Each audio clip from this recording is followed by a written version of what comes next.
Takže ahoj, já se jmenuji Verča a tohle je moje nejlepší kámoška Simča. Ahoj, jsme ještě docela nějaký takový nemladý, ale to nevadí. Chceme vám natočit zábavný video, ne trapný, nevím, jestli to bude trapný nebo zábavný a tak. Předem upozorňujeme, že se nám to seká, takže to bude trošku divný.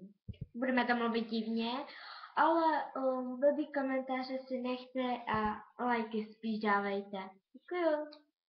Takže moje nejlepší kámoška. Nech toho, počkej. Počkej, já tam nejdu vidět. Počkej, natáhle jsme to, počkej. Jo, tak to jsi mě urazila. No, promiň, to jsem nechtěla. Vidíš, jaká špětku. Nech toho. Já jsem nejhezčí z celého světa. Počkej. Já vím, že jsme trapní, ale my za to nemůžeme. Chtěli jsme to udělat.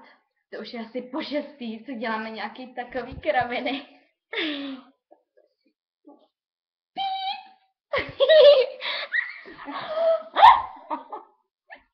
Tady, to je moje nejlepší kamoška. Tata!